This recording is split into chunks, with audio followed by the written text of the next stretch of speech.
We are back on Taking Care of Business on Koerner Radio, News Talk 1180. Our guest by phone is 16th senatorial candidate Andy Videk. So, Andy, if you could help us push Jerry Brown out of California, that would be great, but I don't see that happening, unfortunately. So what do you see the issues being in your particular district as well as the state? Well, unemployment. It's jobs, jobs, jobs. And in our particular district, we have 50% higher unemployment than the rest of the state, and the rest of the state is not doing well at all. So it's jobs. And in our particular district, of course, we do have a big ag base. And when we cut water off, that affects everyone in the district and the state. With down to 20% on the federal side, we're looking at a $1 billion with a B dollar hit to the state. That's just unacceptable. That's just bad regulation. Sacramento, the city of Sacramento has got some serious sewage problems. They've had their permit extended since 2000.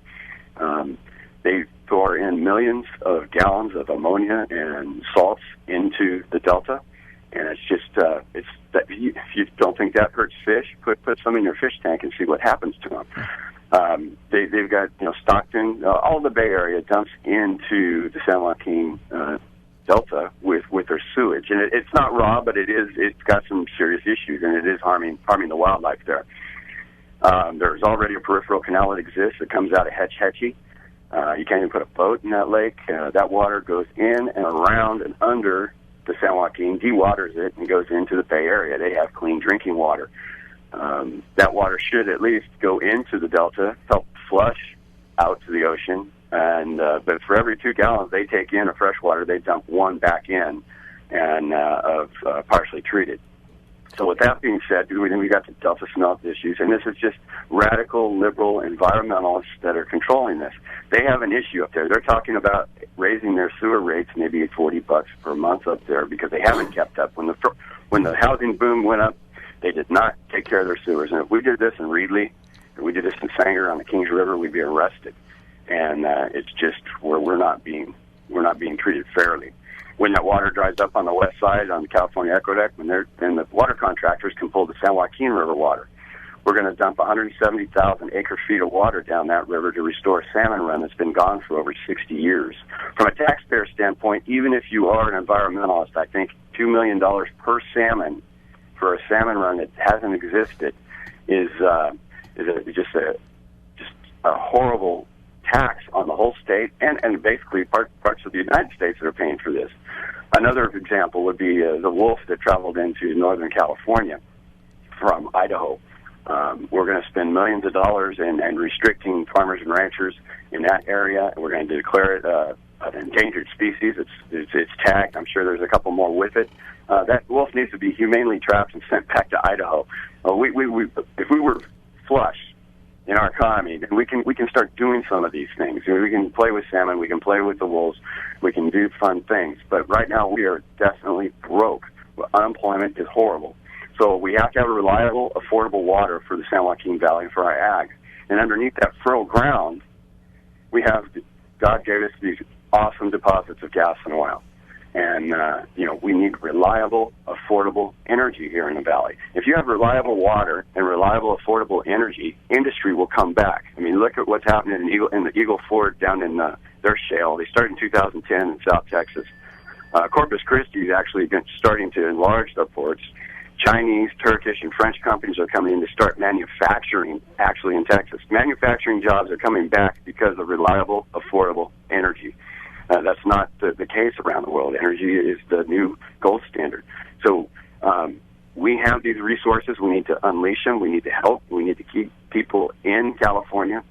We need to get regulation and taxes under control because everybody's just leaving here. And you talk about minimum wage. Well, minimum wage does nothing for someone that doesn't have a job. Andy, I want to get back on minimum wage in a second, but go ahead, Marty. Our guest by phone is 16th senatorial candidate Andy Videk. Andy, I'm glad you touched on that because I wanted to move towards minimum wage as another issue that not only impacts the low income, but also impacts those employers that pay those wages. And so is minimum wage going into $9.25, as another candidate suggested, a worthwhile move? Well, I don't agree with that. I know in the ag sector, most of us are paying 9 and better already. I mean, a lot of the bigger outfits in my harvest in ag, the labor is so scarce that's where we're at. But the problem is small business. I mean, a small business in Delano, I mean, economic development is not starting a new dollar store in San Joaquin or Delano. That's not helping. That's actually putting somebody else out of business because they can't keep up with the taxes and the regulation. Every time minimum wage is raised, you actually do raise unemployment. Not everybody, everybody would like to have another $40 a week. I get that, but we have to create more industry, more jobs, and that's not the way to do it. I personally think that increasing the minimum wage is going to actually increase unemployment. One of the reasons for that is because of the Obamacare legislation that requires an employer to give benefits to an employee. Another one, it actually could reduce the amount that an individual takes home because it might move into a different tax bracket. Well, and the interesting thing is every time throughout history you raise the minimum wage, you increase unemployment. Yeah, that's what we've seen. It's simple math, but we don't have a lot of people in Sacramento that run a job and created jobs like I have and you have. That's our issue. That's the difference between me and my number one opponent. Is she's never created a job. She's never worked for anybody but the government.